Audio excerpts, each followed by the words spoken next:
coming out on a Saturday, and you know, I really want to give acknowledgement to a person that has leadership and vision and let us pull this off in such grand fashion. Give it up for Dr. Armstrong, the principal of Southwest High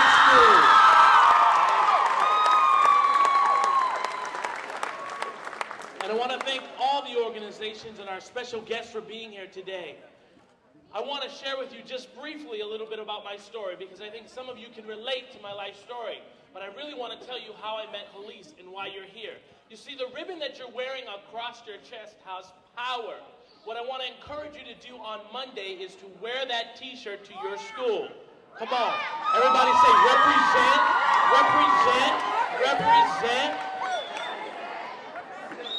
I want you to wear that t-shirt to your school because who you are makes a difference.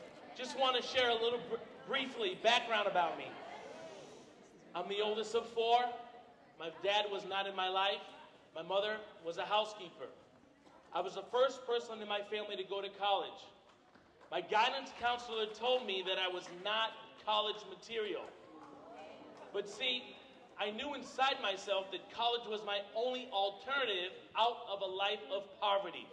If you hear me, clap your hands 3 times. For all of you in school, school is so very important. It will awaken your dreams to things you have never believed that you can do.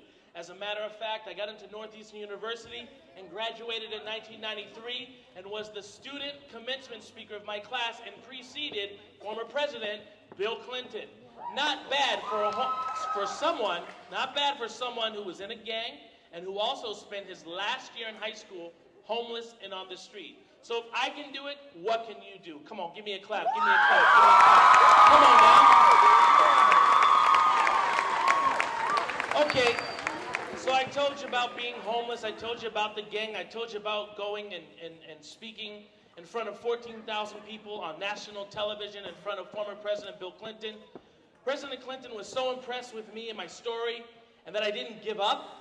They invited my mom and I to the White House. We spent 3 days in Washington, D.C., the last day in the Oval Office. It was phenomenal. And then after that experience, I realized that having an education gives you power. So all of you that are in school, work it because it's going to work for you. I then went to work and started helping people, but I wanted to go back to school. So I applied to the Harvard Graduate School of Education, and my brother and I were accepted. Both of us were the only 2 brothers that came from the situations and the lifestyles that we grew up in ever to go to the Harvard Graduate School of Education to graduate together. Now, I don't say that to impress upon you, but to impress upon you. When you come from a hard road, it gives you the ability to overcome certain odds and circumstances where other people would think that you can't do it. But actually, you have everything that it takes to succeed and succeed well. Why? Because you've struggled so much. So use your struggle for a success. And that's exactly what I did at the Harvard Ed School. After Harvard, I went on and did a fellowship at Stanford because school is really important to me. And I came here to San Diego because I was in Ohio. I was in Cleveland, Ohio, at the University of Ohio. And I was reading a book, and it's called Chicken Soup for the Soul. The first book, Chicken Soup for the Soul, the first book. And I was in the dormitory and I was reading through the stories and I came across a story that says, who I am makes a difference.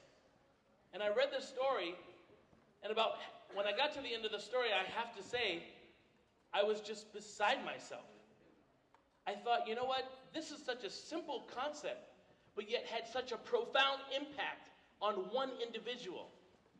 And then I went to the back of the book and I said, who wrote this story? And I read the author, Halise Bridges. And I said to myself, this is the type of person I want to hang around with. This is the type of person I want to work with. This is the type of person that believes like me, that I can do, that the me I see is the me I'll be. Where I see myself in life, I can get there. I just have to condition myself to act it out and to follow through with it. And so that's what I did, ladies and gentlemen. I had finished all Harvard. I had not gone to Stanford at that time. I packed up all my bags and I moved from Massachusetts. I was in Ohio temporarily. From Massachusetts to San Diego. When I got to San Diego, I Googled the address that was in the back of the book. And I showed up at Halice's office. She opens the door and sees me standing there. She's like, can I help you?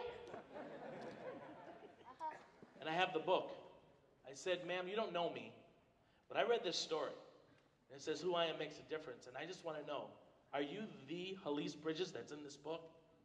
She said, yes, I am.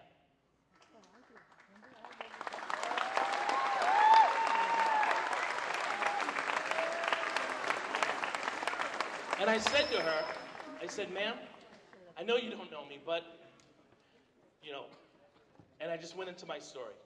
So you don't know me, but, my mother's a housekeeper, and I was homeless in high school, and, but I made it to college, and I went to Clinton. I see Clinton, and I just want to work for you. I just want to help you do what you do, because I believe it's powerful. If it could be powerful that I'm in a dormitory at the University of Ohio, and I'm so moved to just pick up everything and move here, then I know that it's a concept that works throughout the world, and more people need it. It's simple, but yet profound. We just need to do it. We just need to do it. We just need to do it. And then I went into, I'm almost done, because I want her to share more, because it's really about you and about Halise. Because Halise makes the dreams of thousands of millions of people all across the world happen. And that's powerful. And so I want to respect that and have her come out in a little bit. But she said to me, my mission in life is that who I makes a difference. Everyone around the world is not left out. Everyone around the world gets acknowledged, and let them know that who they are makes a difference. Everyone around the world, with no one left out. That's what I want to do. And I said, you know what? I want to help you do that. So for several months, all I did was volunteer, and I helped her do that. And we've stayed connected for the last decade.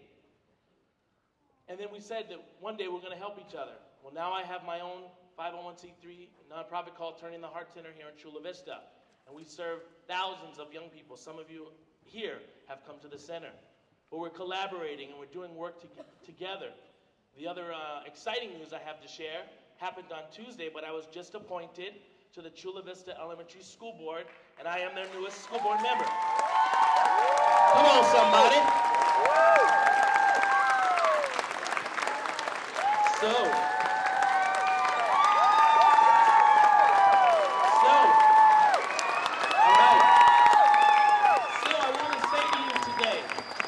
I want to say to you today, and Halise does this very well. She says, stay focused. She says, stay focused. Stay focused. Do not let the day go by without capturing the essence of the message that Halise is bringing, because it's powerful. But stay focused.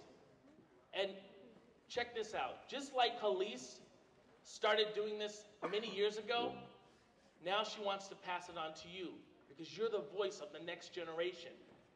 And when you know that who you are makes a difference, no one can stop you from pursuing your dreams and your goals. Enjoy your day. Give it up for Halise Bridges. Come on. Give it up for Halise.